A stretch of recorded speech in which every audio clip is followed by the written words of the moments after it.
Hola, ¿qué tal? Vamos a tratar de revisar el día de hoy, en este curso de Psicología y Contexto, las concepciones que ha habido a lo largo de la historia sobre la salud, la enfermedad y el cuerpo, que es un tema transversal a la psicología y que es indispensable para ver cómo estamos pensando hoy el tema de la salud mental, de la cuestión de las enfermedades y la cuestión del cuerpo.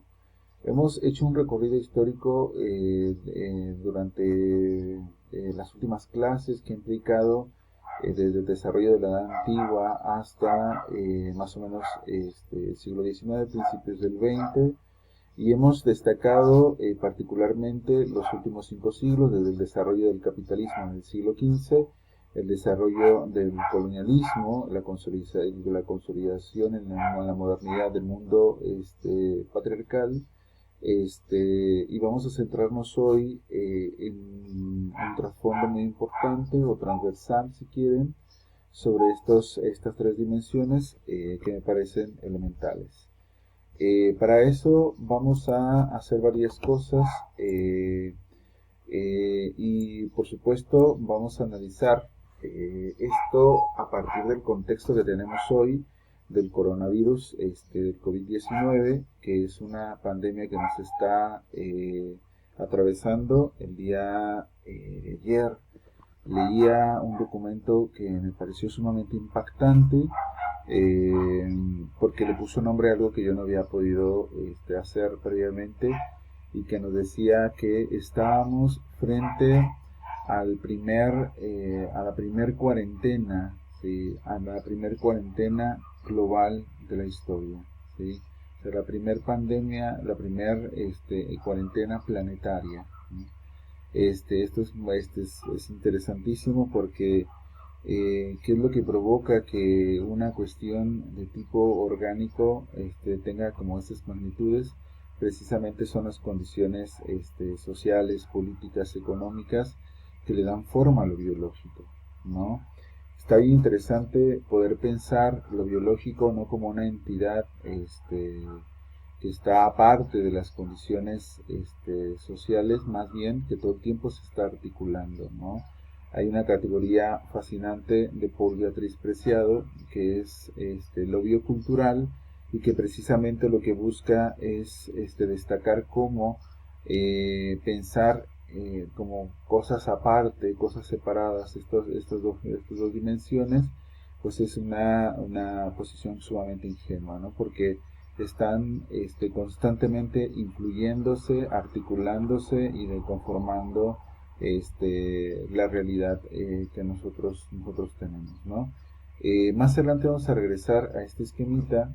Previo a eso me gustaría que volviéramos a revisar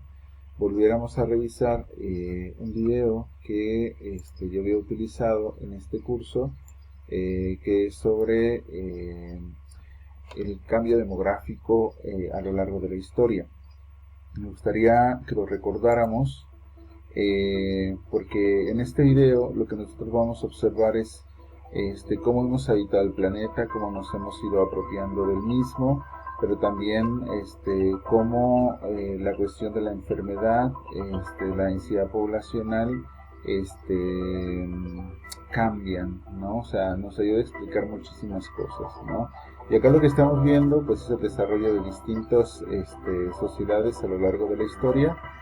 Y bueno, recordemos algunos cambios importantes, que tienen que ver, por ejemplo, con varias crisis que se van a dar.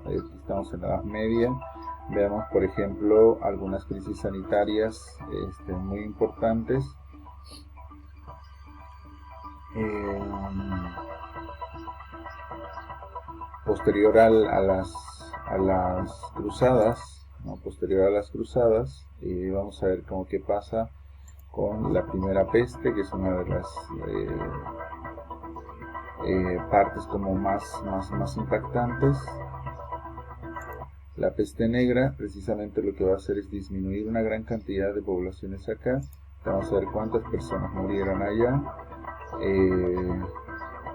Pero después vamos a ver qué va a pasar en América y con todas las epidemias que hubo después de la conquista. también una gran cantidad de muertes.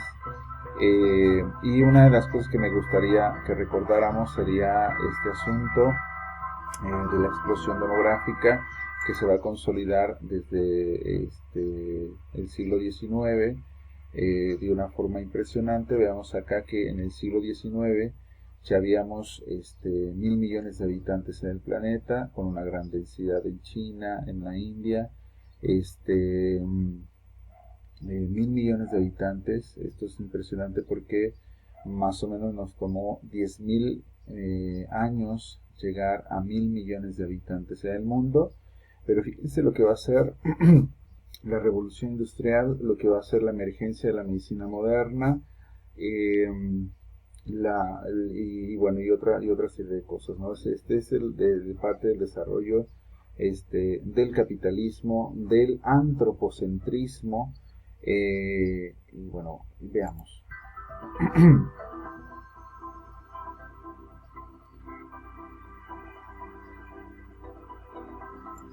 Bueno, aquí tenemos ya una tremenda explosión demográfica, una segunda explosión demográfica en el siglo XX, con la Revolución Verde.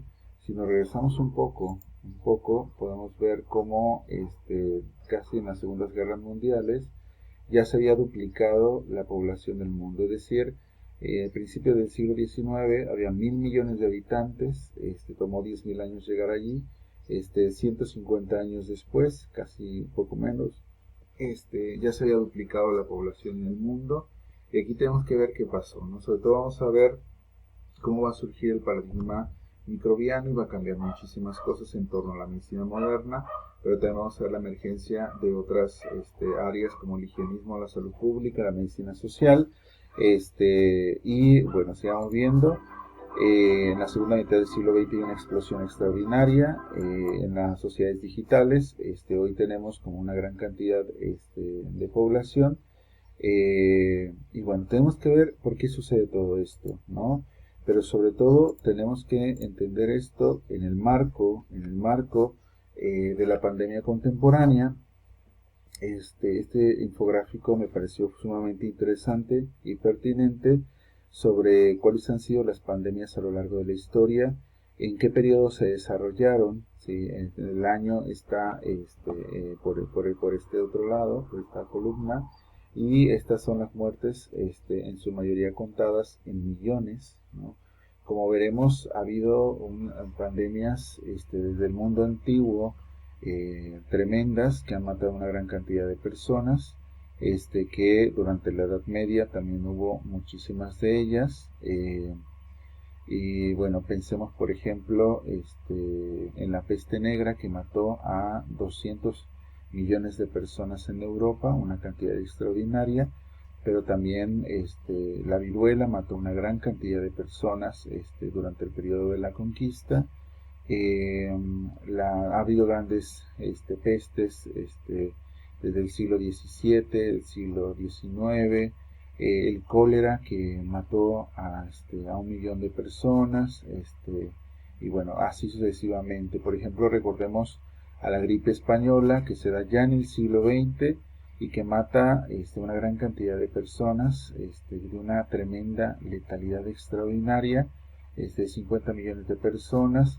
Y acá lo que estamos viendo, ¿sí?, es que durante el siglo XX también se van a desarrollar otra serie de pandemias que van a tener un impacto extraordinario. No olvidemos la cuestión del VIH-Sida, pero también otra serie de enfermedades que se van a presentar incluso en el siglo XXI, ¿sí?, incluso en el siglo XXI, y que van a tener un impacto menor, pero no tanto como se está teniendo esta otra enfermedad, que es profundamente transmisible, una facilidad de transmisión extraordinaria, y sus efectos en la salud también se están documentando, que tienen un carácter severo, ¿no? O sea, a tal grado que hoy que estoy grabando este video, casi llegamos a los 3 millones de infectados en el mundo.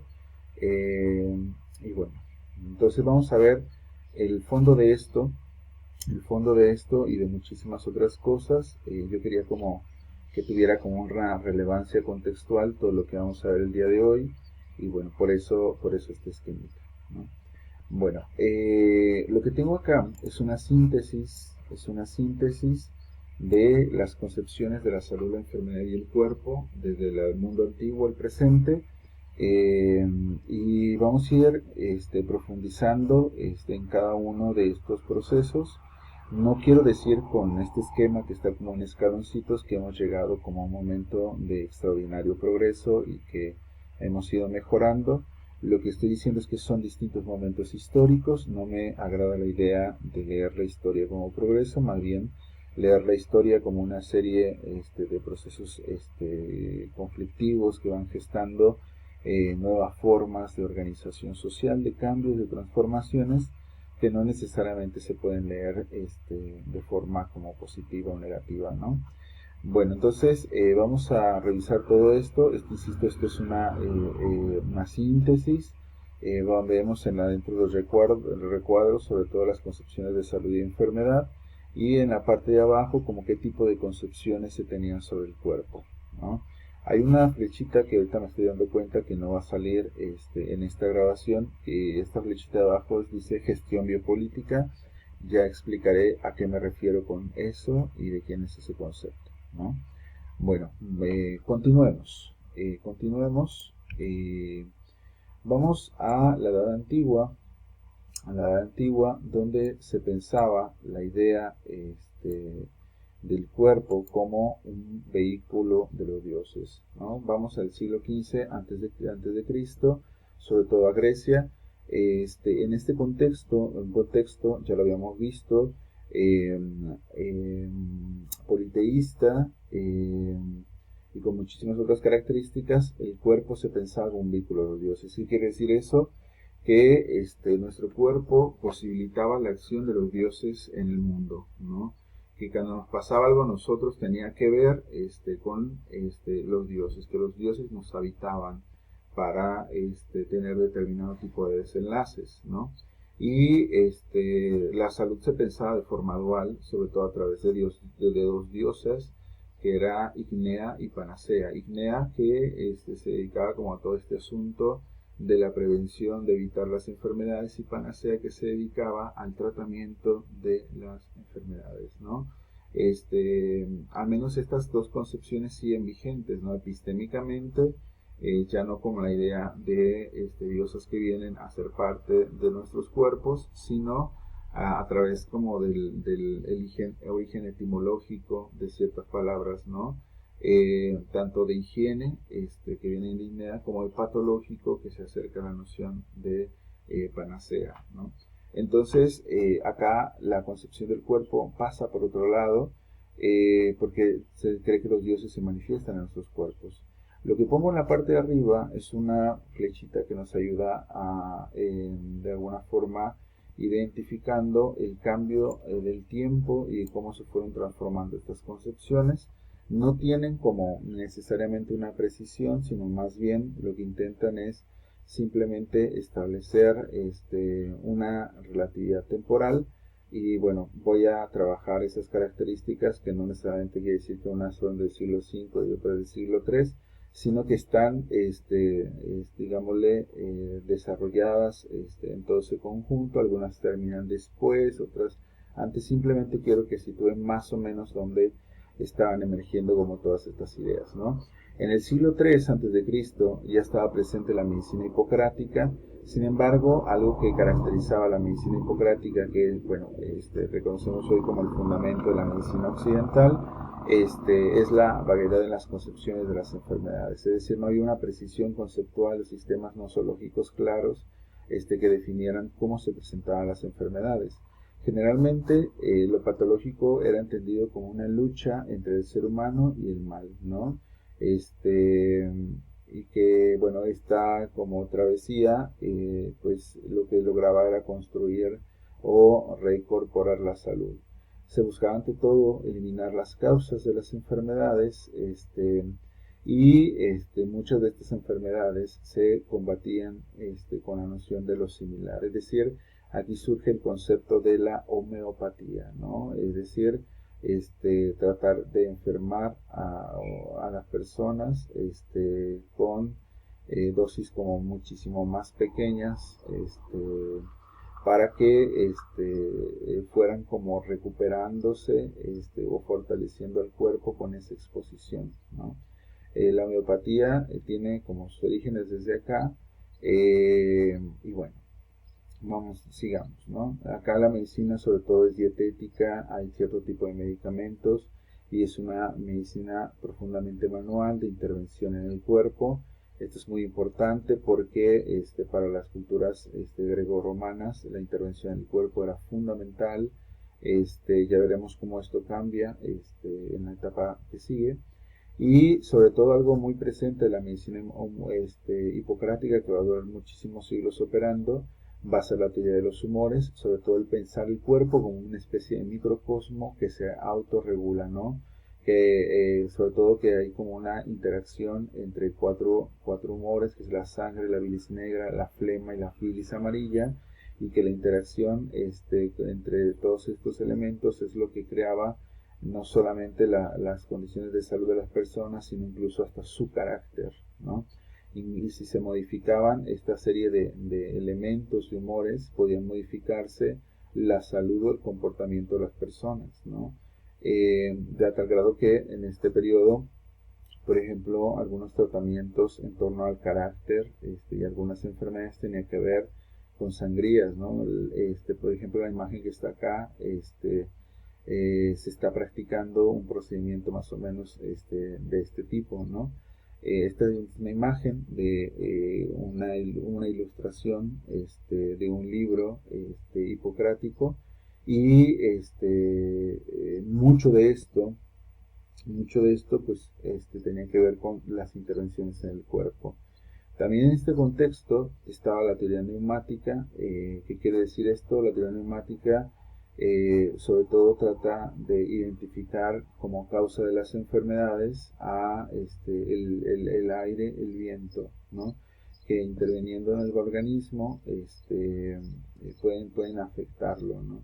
Es muy curioso porque del otro lado del mundo, sobre todo en las culturas precolombinas, se tienen varias teorías más o menos similares que tienen que ver con el medio ambiente, particularmente con la cuestión del soplo del aire, ¿no? Eh, Más o menos también en el siglo III aparecieron un par de personajes ahí indispensables, que fue Herófilo y Erasistrato, que son los primeros que practican, practican la disección de cadáveres en un contexto donde se prohibía previamente la disección de cadáveres. En el mundo antiguo estaba profundamente prohibida la disección de cadáveres, ¿no? Estos dos personajes lo que entienden es que la enfermedad surge de una alteración orgánica y por tanto empiezan a estudiar anatómicamente al ser humano. Imagínense una medicina que no tiene conocimientos profundos de anatomía o que tiene conocimientos relativamente vagos. Algo que se permitía en este contexto es la anatomía comparada, por ejemplo, la anatomía de los animales. Recordemos cómo Aristóteles fue fundador de ese tipo de anatomía, ¿no? Pero con estos personajes, sobre todo que trabajaron en el contexto de Alejandría, les permitieron durante ciertos años practicar disecciones de cadáveres y sistematizaron varias cosas en torno a la anatomía, ¿no? Que después se volvió a prohibir.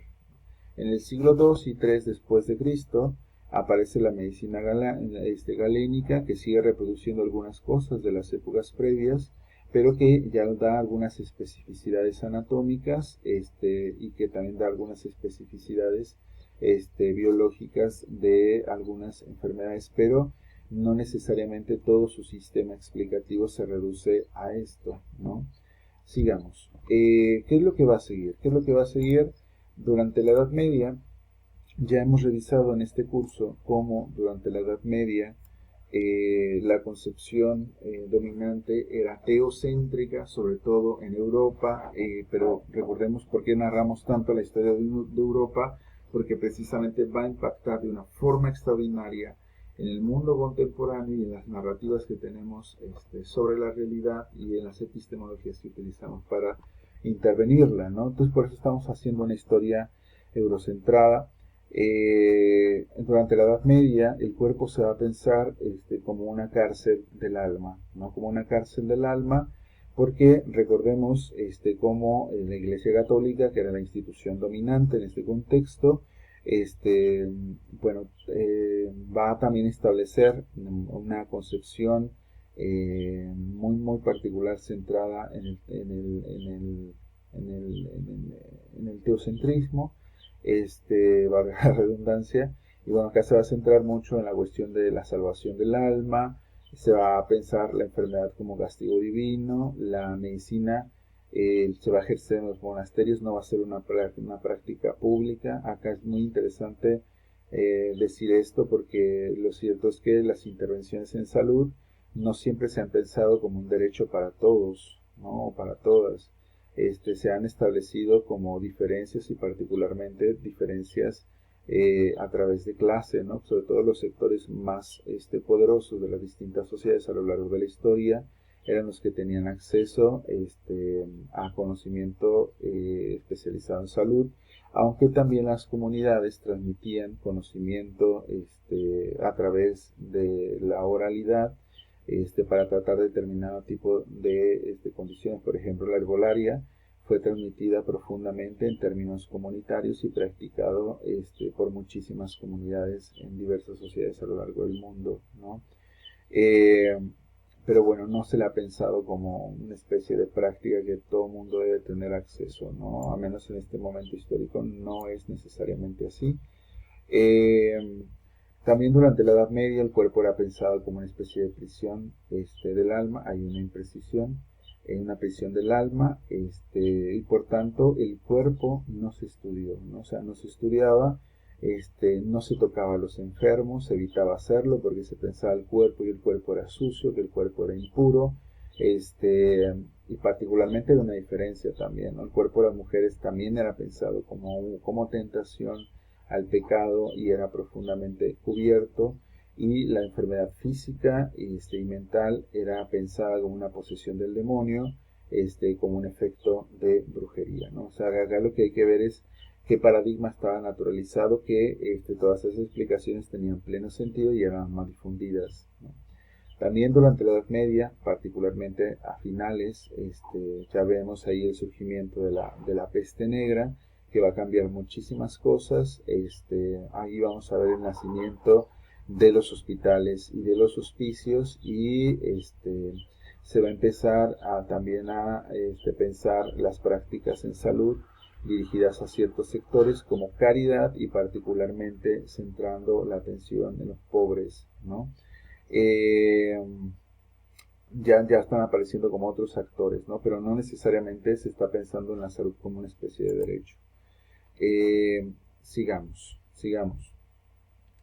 Para el inicio de la modernidad, justamente después de la conquista de América, eh, más o menos en el siglo XIV,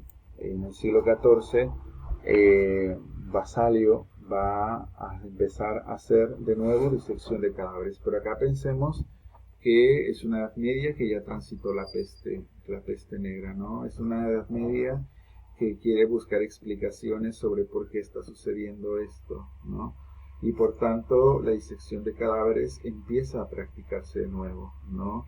Empieza a practicarse de forma sistemática, y entonces hay un desarrollo extraordinario de la anatomía, de la fisiología y de la patología, ¿no?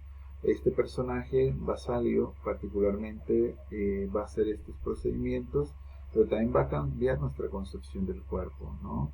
Porque va a hacer todos estos en un cuerpo sin vida, sin movimiento, sin relaciones sociales, sin dignidad, ¿no? O sea, el cuerpo se va a empezar a pensar como un cuerpo intervenible, pero también que se va a asemejar a algo que va a estar surgiendo en el contexto del capitalismo naciente, ¿no?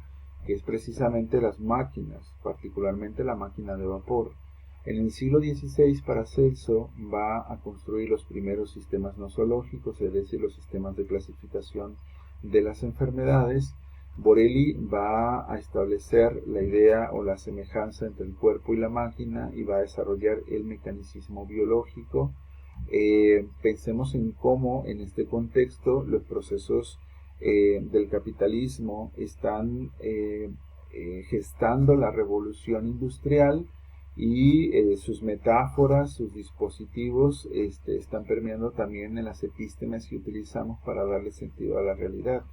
En ese contexto, la locura, ¿no? La locura era pensada como algo excluible, ¿no? Hay un pasaje en la historia de la locura en la época clásica de Michel Foucault, donde destaca a un procedimiento que se llevaba a cabo en Europa durante este periodo, que era el barco de los locos, ¿no? Que era el barco de los locos, poner a todos aquellos que eran pensados como anormales, como locos, en un barco, ponerlos junto con los leprosos, y lanzarlos a alta mar sin timón, ¿no? O sea, era la forma de tratar la locura. O sea, no era encerrándolo en un psiquiátrico, no era dándole psicoterapia o medicamentos, era excluyéndolo, ¿no? de la sociedad a través de todos estos procedimientos. Si ustedes quieren, eran mecanismos prácticamente de exterminio.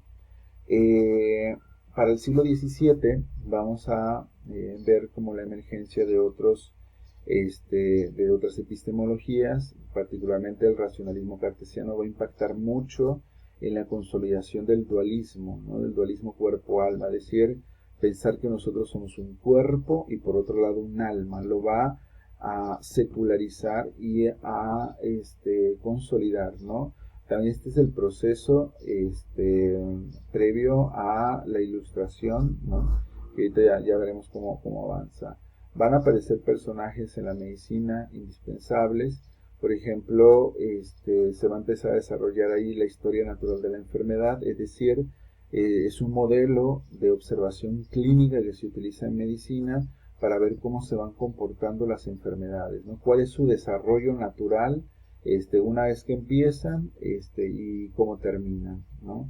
Pero también va a iniciar el paradigma microbiano, ¿sí? El paradigma microbiano, Leeuwenhoek va a ser ahí clave porque él, a través de la observación microscópica, va a mostrar que existen los microbios. Piensen en el cambio extraordinario que implica esto. O sea, previo a todo esto, las sociedades antes de este momento no pensaban, ¿no? que existían este tipo de microorganismos. Pensaban que sí existían como entidades como las enfermedades se podían transmitir, pero no que había organismos vivos que estaban transmitiendo todo esto y que modificaban nuestro organismo, ¿no? Entonces aquí hay un cambio extraordinario, sobre todo, por ejemplo, en la cuestión de las pandemias. Esto va a implicar muchísimas cosas, ¿no? Entrando el siglo XVIII, también hay un error acá de dedo, el siglo XVIII y parte del XIX, vamos a ver la emergencia del positivismo. El positivismo surge cuando se consolida el pensamiento ilustrado, pero también hay varios avances en la ciencia, como vimos ya ahorita, pero también va a haber avances en la física, en la química, en la biología, y el positivismo va a asumir que la ciencia debe tener una filosofía y debe tener determinado tipo de características, es decir, debe ser empírica, buscar leyes, cuantificar la realidad, utilizar la experimentación, eliminar la metafísica y buscar el progreso social. O sea, el positivismo de la época es parte del proceso de secularización del mundo, de consolidación del cientificismo, y entonces con esta idea de eliminar la metafísica también es consolidar el antropocentrismo, eliminando el teocentrismo, ¿no?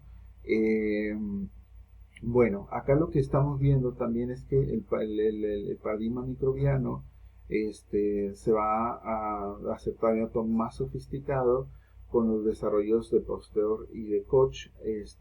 Pasteur, por ejemplo, con la pasteurización, lo que va a descubrir es que es posible esterilizar espacios, es posible también desarrollar vacunas, ¿no?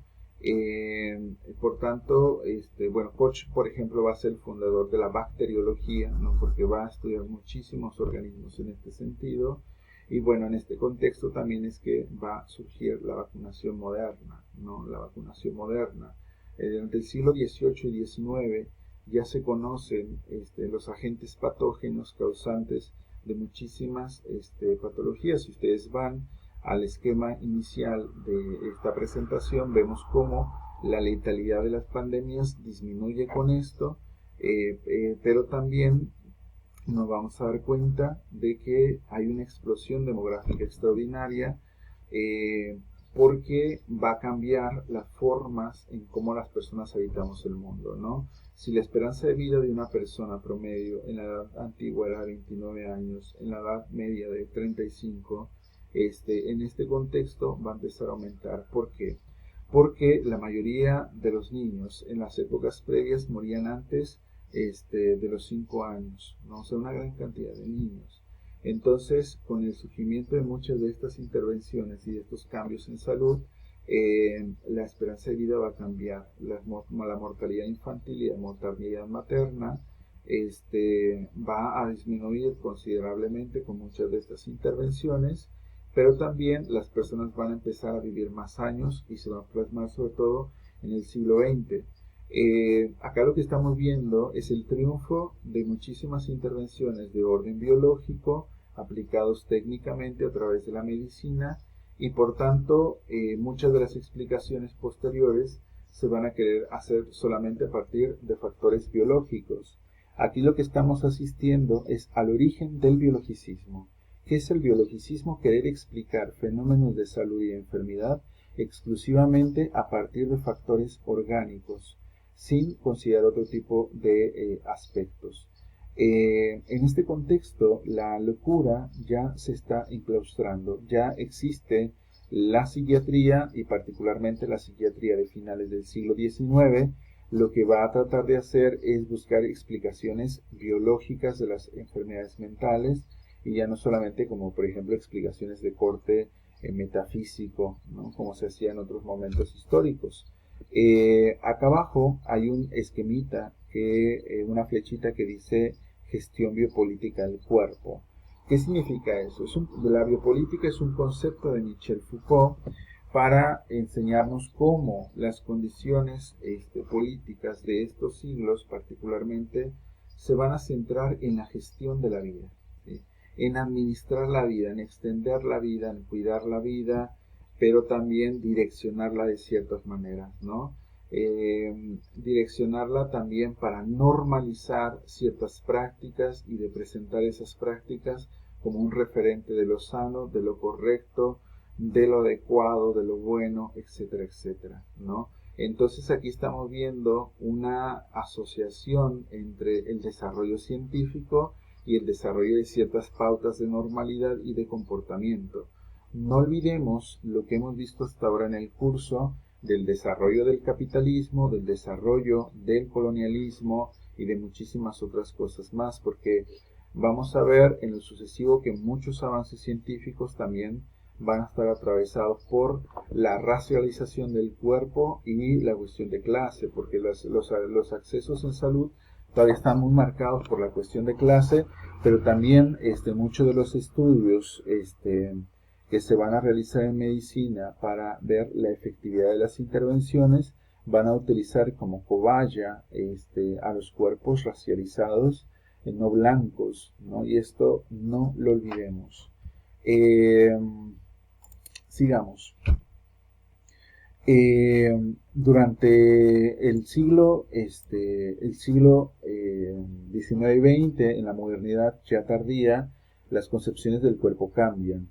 Ya no solamente es el cuerpo máquina, sino ahora va a cambiar a un cuerpo máquina colectivizada, higienizada. ¿Cómo es esto? ¿No? Durante el siglo XIX, durante todo este desarrollo urbano, toda esta explosión demográfica que ya vimos en el video inicial, también se va a desarrollar el higienismo y la medicina social, sobre todo observando cómo en función de los desarrollos urbanos, cómo a partir de ciertas condiciones ambientales las personas enfermaban de manera diferenciada, ¿no? O sea, ¿por qué, por ejemplo, las personas que vivían en zonas urbanas de crecimiento rápido, sin drenaje, enfermaban mucho más, morían antes y tenían peor calidad de vida que las personas que vivían en espacios donde el drenaje estaba subterráneo, ¿no? O de las condiciones de trabajo de la clase trabajadora, del proletariado, que era profundamente explotado y que impactaba en su esperanza de vida.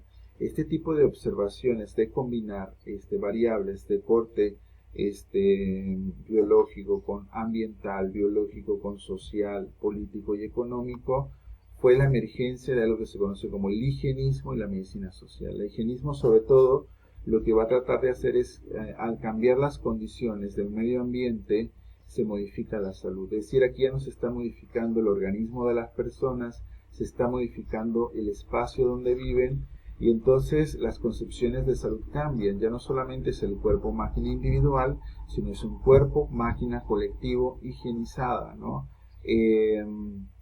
También aquí la enfermedad mental se está pensando de otra manera, o se va a pensar de otra manera. La enfermedad mental va a ser pensada de forma organicista. La psiquiatría de la época está profundamente interesada en eso. Vamos a ver después, como en la primera mitad del siglo XX, algunas de estas cosas van a cambiar, ¿no? Por ejemplo, durante el inicio del siglo XX vamos a ver la emergencia del psicoanálisis, y precisamente lo que va a intentar hacer el psicoanálisis es mostrarnos cómo no todo se puede explicar a partir de factores biológicos. Por ejemplo, las observaciones que hizo Freud sobre la histeria era muy curiosa porque en esa época se refería a ella de la siguiente manera, ¿no?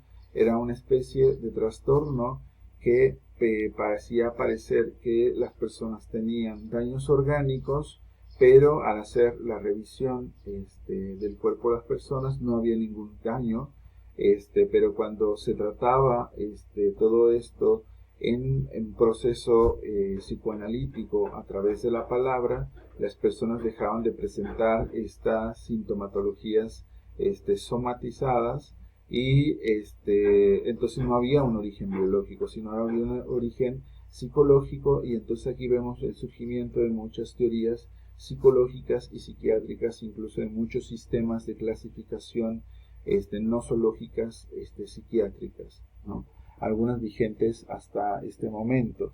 Pero también en esta primera mitad vamos a ver la emergencia de los sistemas de salud, muchos de ellos que surgieron durante los estados de bienestar, durante las gestiones socialistas, porque acá se va a empezar a pensar la salud como un derecho. Es decir, no solamente va a ser de ciertos sectores, sino de todos los sectores. Por ejemplo, el estado de bienestar va a garantizar la salud a los trabajadores, ¿no? Cosa que no existía en el siglo XIX, y por supuesto acá, a pesar de que ya existían algunos siglos previos los hospitales, otra cosa es hablar de los sistemas sanitarios, es decir, de una respuesta social organizada frente a las problemáticas de salud.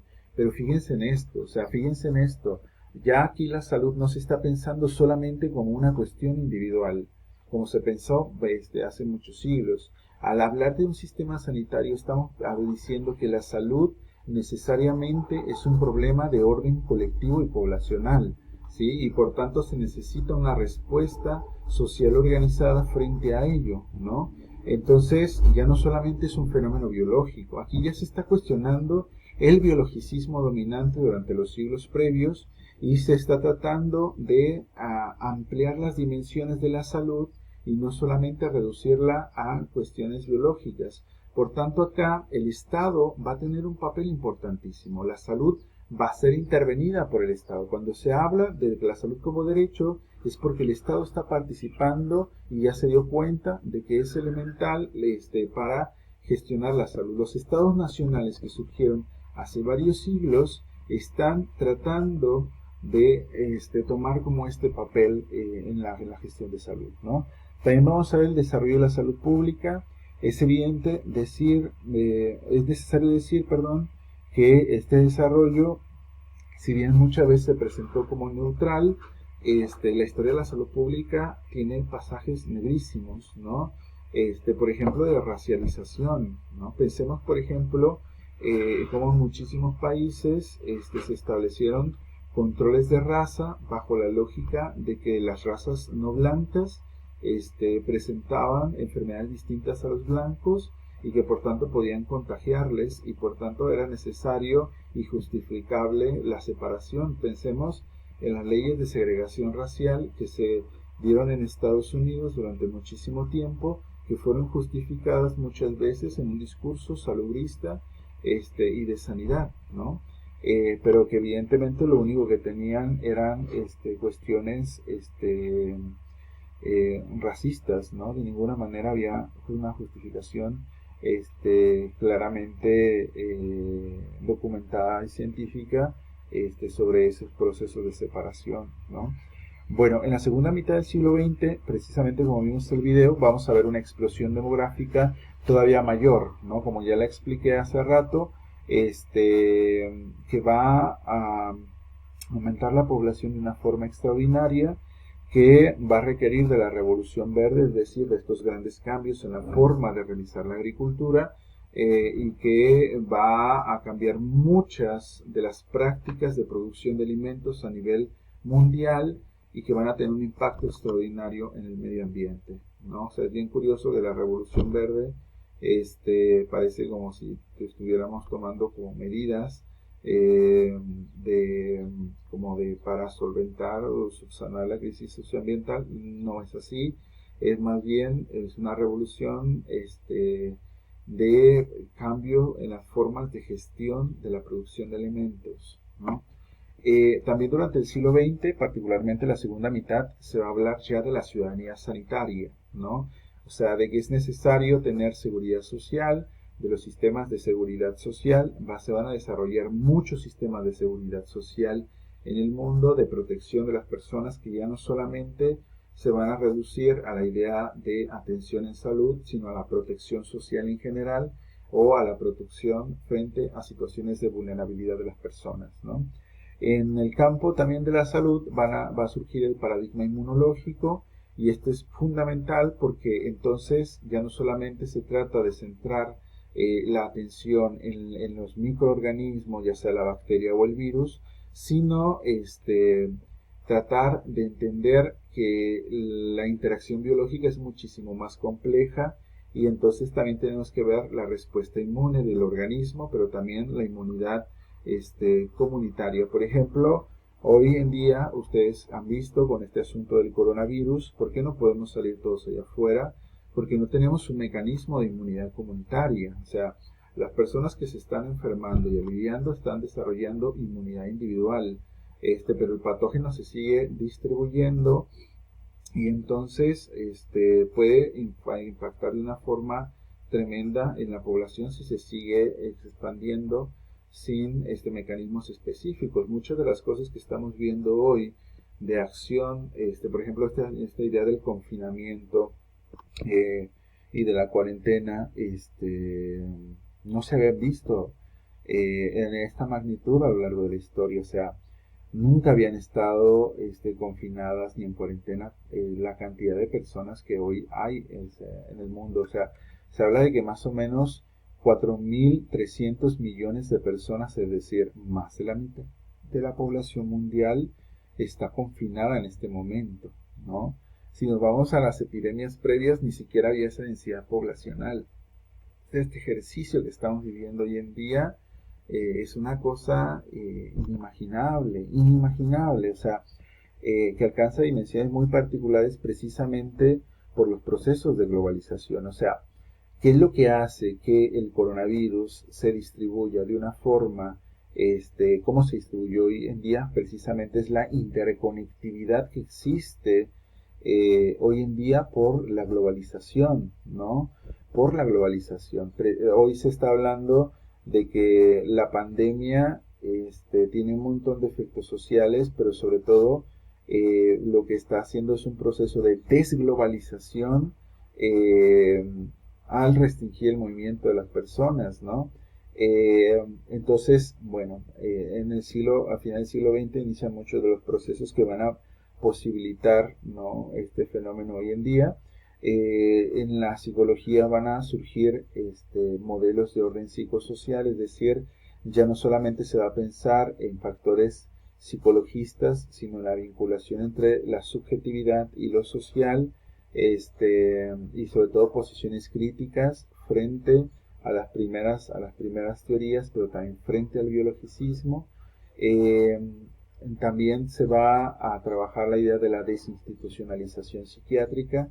Si en otros momentos históricos las personas que tenían enfermedades mentales fueron excluidos o exterminados o fueron recluidos en psiquiátricos, con los procesos de desinstitucionalización psiquiátrica se va a sacar de los psiquiátricos, se van a trabajar modelos comunitarios y se va a empezar a hablar de los derechos de estas personas, de la necesidad de trabajar no solamente con la enfermedad mental, sino con la salud mental, y por tanto no centrarse solamente como en los aspectos patológicos, ¿no?, de todas estas condiciones.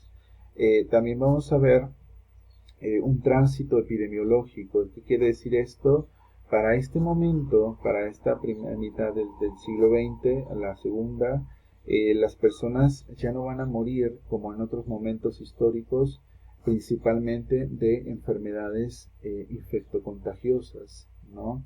En esta mitad del siglo XX, sobre todo van a aparecer las enfermedades crónico-degenerativas, dado que las personas dejaron de morir en mayores cantidades durante la primera infancia y empezaron a vivir muchísimo más años, la esperanza de vida aumenta, ¿sí? Aumenta, y por tanto el deterioro del organismo, además de las prácticas y estilos de vida de las personas y las condiciones ambientales, van a desarrollar enfermedades crónico-degenerativas y por tanto las principales causas de muerte ya no van a ser enfermedades infectocontagiosas, sino enfermedades crónico-degenerativas.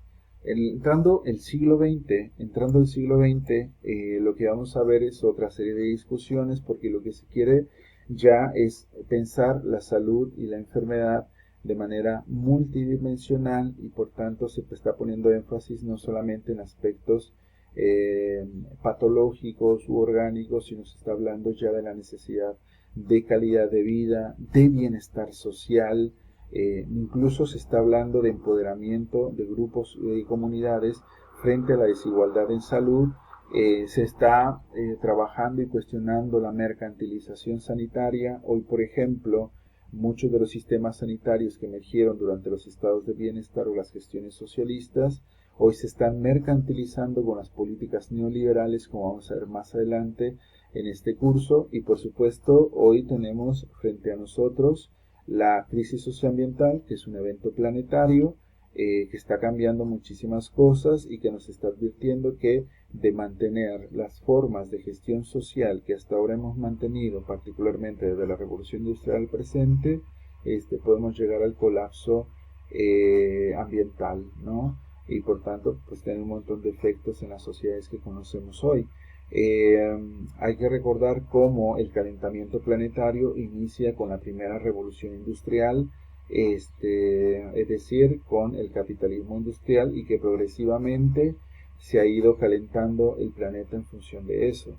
Pensemos cómo precisamente quienes más aportan a los gases de efecto invernadero y por tanto el calentamiento global son precisamente las grandes industrias, y sobre todo los más ricos son los que más contaminan, ¿no? Más contaminan, y también entendamos como mucho de esta crisis que hoy estamos viviendo es producto del antropocentrismo, pero también recordemos que todas estas formas de jerarquías que se han construido en los últimos siglos, la jerarquía de clase, de raza y de género, afecta de forma diferenciada, es decir, hoy hombres y mujeres acceden de forma diferenciada a la salud en función de la clase, en función de la raza, ¿no? Tenemos grandes problemas de desigualdad social que incluso permean, a pesar de que existe la tecnología para poder intervenir el cuerpo y acceder a la salud, no esos accesos están diferenciados, ¿no? Entonces tenemos muchos problemas y hoy, aunque tratamos de tener una visión multidimensional de la salud, muchos de los viejos problemas que se gestaron en los siglos previos siguen estando vigentes. Bueno, entonces, este es un recuento de los procesos de salud, enfermedad, de atención. Para lo que sigue vamos a entrar en la historia del siglo XX, pero ya les daré instrucciones muy específicas a través del curso de Classroom. Bueno, les agradezco muchísimo su paciencia. Me prometí no hacer más de 50 minutos en una cápsula. Estoy ya sobre el tiempo. Y bueno, pues les agradezco mucho su atención y su paciencia. Saludos.